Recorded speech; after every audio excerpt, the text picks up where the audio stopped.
সর্বশেষ কথা, মুহররম মাস যেমন ফিরে আসছে তেমন আন্তর্জাতিক একটা বিষয় ফিরে আসছে আমাদের কাছে। এই আন্তর্জাতিক বিষয়গুলা কখনো 5 বছর পরে ফিরে আসে, কখনো 1-2 বছর পর পর।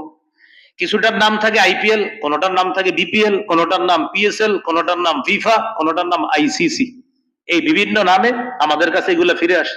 প্রতিটা আন্তর্জাতিক আসর জুয়া মুক্ত না, কেউ প্রমাণ করতে পারবেন না যেগুলাতে জুয়া নাই আর নগ্ন উপস্থিতি নাই। জুয়াও আছে, নগ্ন উপস্থিতি আছে। এগুলার মৌলিক 4টা ক্ষতি। 1, সময়ের অপচয়। তিরমিজির 2616 নম্বর হাদিস এবং 2416 নম্বর হাদিস আছে। কিয়ামতের ময়দানে 5টি প্রশ্ন করা হবে, এর মধ্যে একটা প্রশ্ন থাকবে সময় কিভাবে কাটাইছেন, তাহলে সময়ের অপচয়। 2 নম্বর অর্থের অপচয়। অর্থের অপচয় সারা বিশ্বব্যাপী হয়। আমাদের দেশে তো আপনার 30% জমি বিক্রি করে 7.5 কিলোমিটার পতাকা বানাইছে, অর্থের অপচয়। আর বিশেষ করে আপনার পুরান ঢাকায় প্রতিদিন বিশেষ করে নীল সাদা জার্সি পরিহিত এবং হলুদ জার্সি পরিহিত যারা যখন যেদিন নামবে কোটি কোটি জুয়া খেলা হয়, কোটি কোটি টাকার বাজি ধরা হয়। আর ঘটনাচক্রে যদি ফাইনালে চলে যায় তত খবর আছে, আপনার মেরে নিতে পারে। ভাই কি হয়েছে, কথা কয়েন না, এরকম একটা অবস্থা। কি যে করবে সেটা আপনিও বুঝবেন না, সেও বুঝবে না।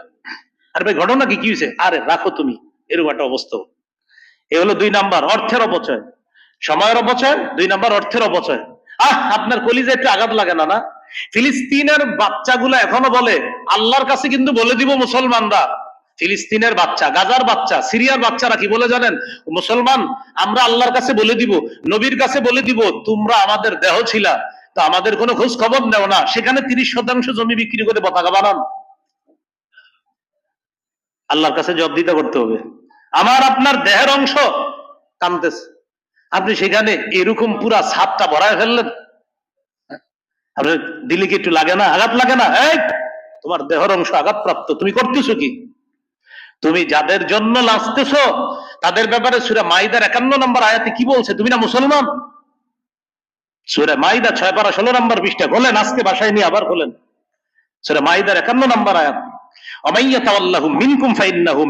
তোমাদের মধ্যে যারা তাদের কৃষ্টি কালচার গ্রহণ করবে আমি আল্লাহ বলে দিলাম সে তাদের দলভুক্ত হয়ে যাবে। আল্লাহ বলছে কথাটা।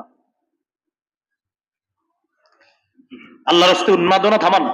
1 নাম্বার সময়ের অপচয়, 2 নাম্বার অর্থের অপচয়, 3 নাম্বার লেখাপড়ার ক্ষতি। যতই বলেন হুজুর লেখাপড়া ছেলেটা খুব গুরুত্ব দেয়, যদি ওর প্রিয় দলের খেলা হয় আগামীকালের পরীক্ষা ফেল করব না পাশ করব, খাল্লি বাল্লি, জীবনে অনেক পরীক্ষা দিতে পারবো। হলো 3 নাম্বার। 4 নাম্বার চারিত্রিক অবক্ষয়।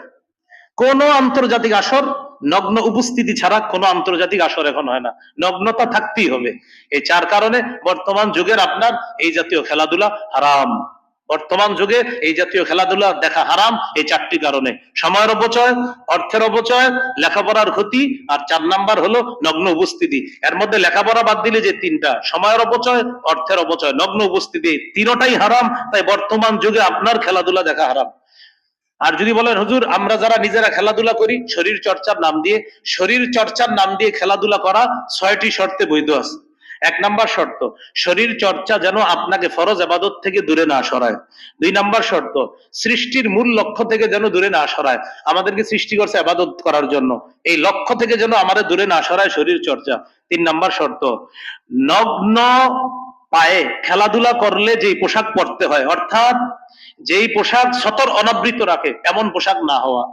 সতর অনাবৃত রাখে যেই পোশাক এমন পোশাক না হওয়া। আবু দাউদের 4017 নম্বর হাদিস, 4012, 4013, 4014, 4015, 4016, 4017 সবগুলো হাদিসের ভাষ্য এক।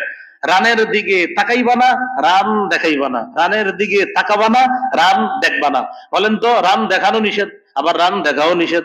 রান দেখানো নিষেধ, রান দেখাও নিষেধ। বলেন তো হাডুডু কাবাডি খেলায় তো রান দেখা যায়, আর কোন খেলা আসেনি রান দেখা যায়? আরো জোরে বলেন। তো নবী বলছেন রান দেখাবা না, রান দেখবাও না, রান দেখা যাবে না। এ হলো আপনার 3 নাম্বার শর্ত।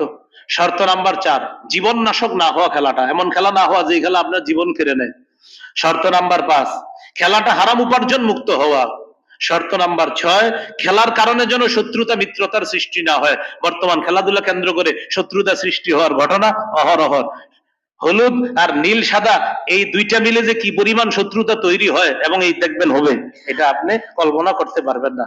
আল্লাহ আমাদেরকে হেফাজত করেন। 6টা শর্ত সংক্ষেপে মনে রেখেন আবার। ফরজ ইবাদত থেকে যেন দূরে না সরায়, 2 নাম্বার, সৃষ্টির মূল লক্ষ্য থেকে যেন দূরে না সরায়। 3 নাম্বার, সতর অনাবৃত রাখে এমন পোশাক না হওয়া। 4 নাম্বার, জীবন নাশক না হওয়া। 5 নাম্বার, হারাম উপার্জন মুক্ত হতে হবে খেলাটা। 6 নাম্বার, খেলার কারণে যেন শত্রুতার সৃষ্টি না হয়। এই 6 শর্তে শরীর চর্চার নাম দিয়ে কিছু খেলাধুলা করার অনুমতি আছে। আপনি খেলতে গেলেন সকাল 8টায়, বাসায় আসলেন আসরের সময়, এটা কোন খেলাধুলা? এটা করা যাবে না।